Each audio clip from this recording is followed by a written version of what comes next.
Welcome to the Rugby Obsession Deep Dive. Here we go. We are standing, I think, on the edge of a really definitive moment for the sport. You know, the road to the 2027 World Cup Down Under, this doesn't start with a kickoff. No, it starts in a boardroom with his shape of the game conference. Right. And shape of the game, it sounds so, I don't know, dry, doesn't it? Sounds like a geometry lesson. But this is actually where the soul of rugby is going to be negotiated for the next few years. Exactly. And we've got some amazing sources for this. We're not going in blind. We're looking at leaked agenda details from Time Sport, some really deep insights from the African's publication Rapport. And some sharp analysis from Jared Wright over at Planet Rugby.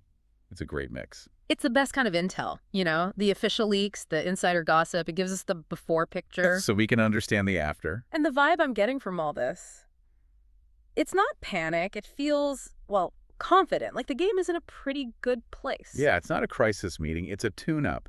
It is. But before we get into the weeds of the bomb squad and the TMO wars, I have to say this right now.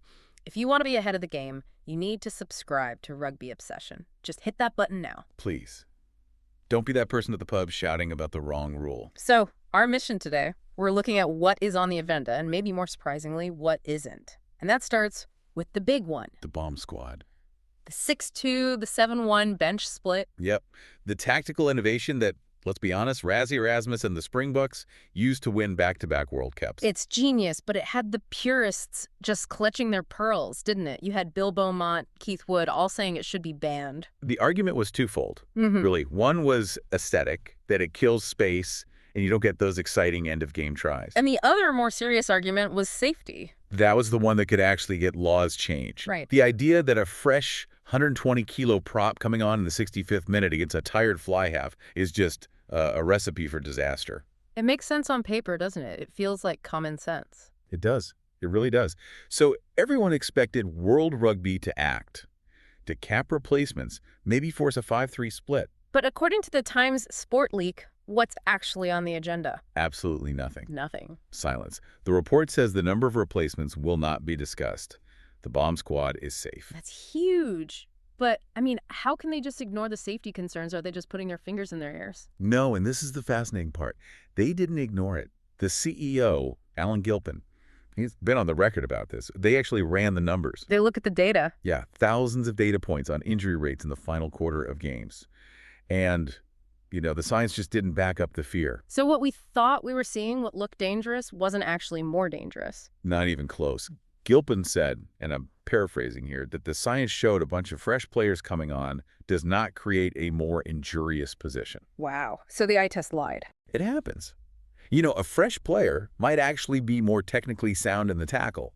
A tired player might be the one with the bad technique that causes an injury. That's a great point. So with the safety argument gone, all that's left is the tactical one. Which is basically, I don't like it because it's too effective. And World Rugby isn't in the business of banning good tactics. Gilpin had that great quote, didn't he? He did. Ultimately, there are a lot of different ways to win a rugby match. That's a green light. That's them saying, get good, figure it out. Or copy it. And we're seeing that. France, England, Scotland. They're all trying it. All right, so the bomb squad stays.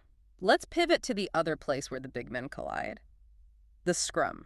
An area where I feel the gap between the fans and the rule book is massive. Oh, absolutely. We have to talk about what I call the out-muscled card. The Ireland-South Africa game in November. That's the flashpoint. Andrew Porter, Paddy McCarthy, both world-class props getting yellow carded. And just to be clear, they weren't punching anyone. They were just losing the contest. They were being driven backwards, popping up, collapsing under just immense pressure. And the ref saw that as repeated infringements. But to the fans, it felt like they were being punished for being weaker. It's like double jeopardy. You lose the ball and you lose a man. Right. And the rumor was that the Six Nations officials were going to push to sort of depower the scrum, maybe make those just free kicks. But again, looking at the leaked agenda. It's not there. So if you get crumpled, you get carded. The status quo remains. It seems so, yeah. And I think the philosophy from World Rugby is that they are refuting the idea, they're depowering the set piece. The scrum is a contest. And if you're under so much pressure you can't stay legal, you're breaking the law. Precisely. You aren't being carded for being weak. You're being carded for the illegal actions you're forced into because you're being dominated. It's tough, but it protects the integrity of that contest. It keeps the dark arts alive. It says you can't just pick props who can run but can't scrum. Okay, before we move on to what is on the agenda, I just want to take a quick pause. If you are enjoying this kind of breakdown, And you want to keep your finger on the pulse of the game. then make sure you hit that subscribe button for Rugby Obsession. We read the boring documents so you don't have to. It's our solemn pledge to you. Okay, let's talk TMO, the television match official. This is the real battleground. The other stuff was about not changing. This is about a fundamental shift. And there's a real ideological split here, isn't there? The sources are showing clear battle lines being drawn. You've got, sort of, Camp A, the Australia and New Zealand bloc. Their priority is product. Speed, flow, ball and play. They're competing with Rugby League. They can't have long stoppages. They want to limit the TMO to just the absolute shockers, And then you have Camp B. which is being led pretty heavily by South Africa for this conference. And their priority is accuracy. The right outcome, no matter how long it takes. Exactly. And they're sending a whole delegation. Felix Jones, Ray and Oberholzer. Yeah. They're making a case. And it's deeper than just check everything. This is the part of the research that honestly blew my mind. It's not about the tech, it's about the people. Yes, the South Africans are asking a question that is so obvious in hindsight. Why are we putting lower-tier officials in the most powerful seat in the stadium? The TMO is usually a ref who isn't quite at the top level or one who's been retired for a while. Right. And their proposal is, why aren't we investing in a super TMO? We have just had a golden generation of referees retire. Wayne Barnes, Nigel Owens, Jocko Paper. Legends. Absolute legends of a whistle. They've done World Cup finals. They understand pressure, nuanced context better than anyone. But because they can't pass the Bronco fitness test anymore, That horrible shuttle run thing. they're out of the game. But you don't need to run a Bronco to sit in a booth. The argument is, take these elite rugby brains, professionalize the role, and put them in the truck. That is. It's a Moneyball moment, isn't it? We're wasting our best assets. And think about the speed versus accuracy debate. A less experienced TMO might dither for 2 minutes. Whereas Wayne Barnes takes one look and says, mate, that's fine, play on. Or, that's a clear red. Yes. Accuracy creates speed when you have the best people making the calls. Yeah. It solves both problems at once. And the authority problem, too. Right. A young ref on the field is going to trust Nigel Owens in his ear immediately. It restores the hierarchy. It's a structural proposal to invest in the staff to protect the integrity of the game. I really hope that one gets through. It feels like the most logical thing in the world. Me too.